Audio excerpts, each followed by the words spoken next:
I'm Tyler, and today I'm going to ramble a bit about one of my favorite things that's creeped in from MMOs into modern co-op games. We're talking raids. So, you do your YouTube chores down below, and I'll hit that intro to take us down the warp pipe.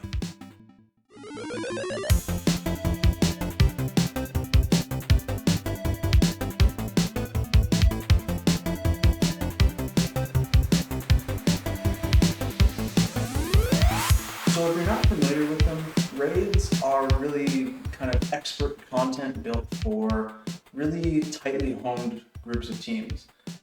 They obviously started in MMOs, at least to my knowledge, and really my first taste of it was getting into Molten Core in World of Warcraft.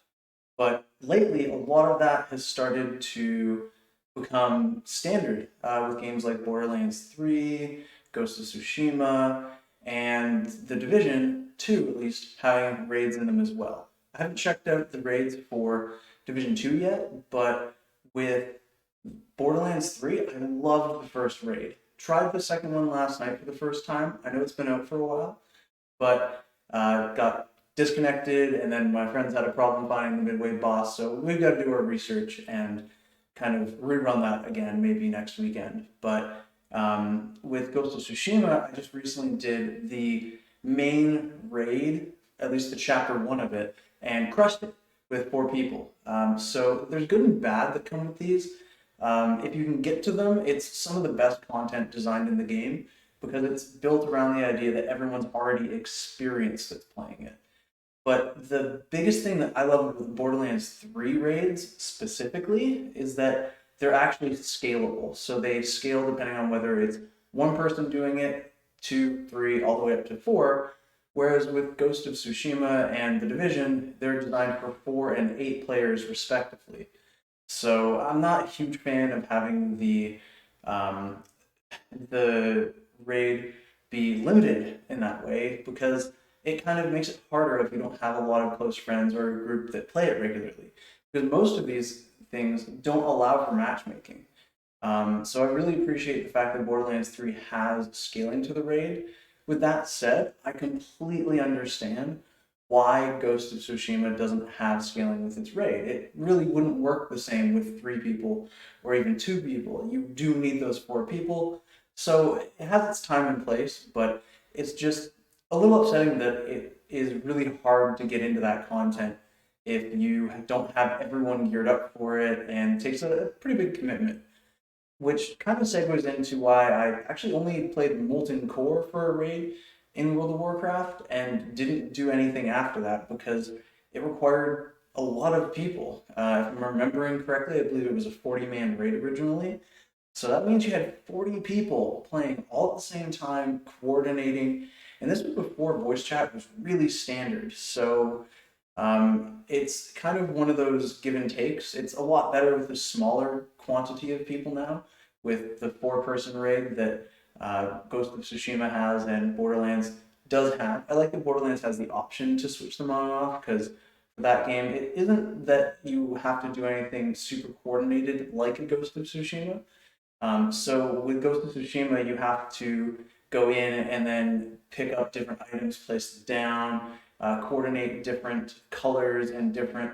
I'm going to just call them colors because you get the different spirit energy or whatever. I'm not sure the specific term, but you get it on your weapon, and then you have to do that. And then you also have the different shrines that you get to, and it stops you from having different abilities in use. So, for example, I wasn't able to dodge, so I had to parry everything. But when enemies came in with attacks that couldn't be blocked or parried, I just had to take that damage.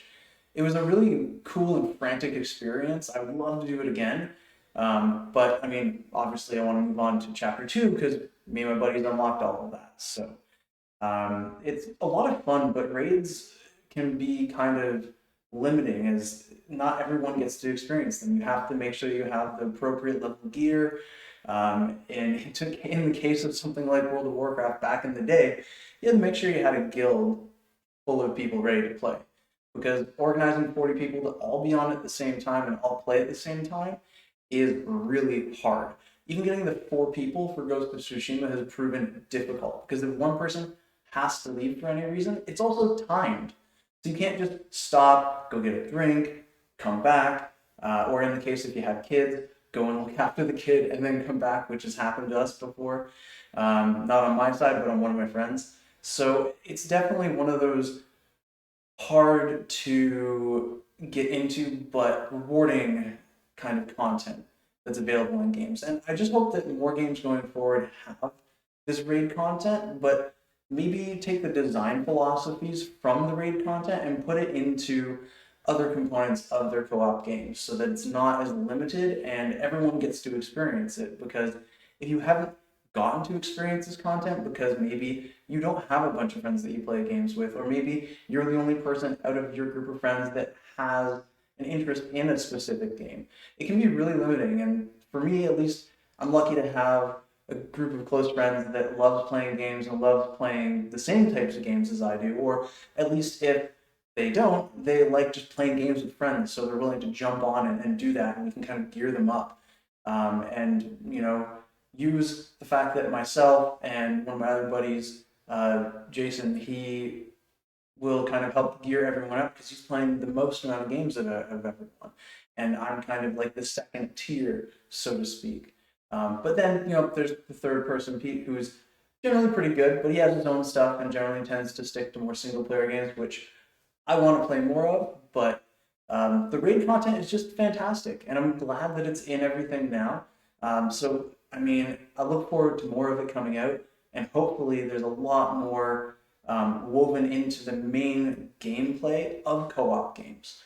So for me, I love the raid content. I'm glad it's here. I'm glad it has moved from exclusively an MMO element over into co-op games, and I can't wait to see more of it. But let me know what you think down below. Have you played any raid content recently, or anything that's really stuck out to you?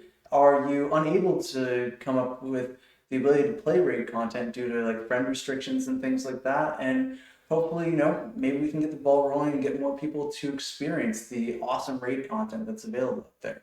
So that's me for today. This is the first of the Thursday My Thoughts. I'm going to be posting the My Thoughts every Thursday now, as opposed to just lumping it in with the Tuesday releases, which will still be the 3 other main shows. But for now, that's going to be it. We'll see you next game's Tuesday.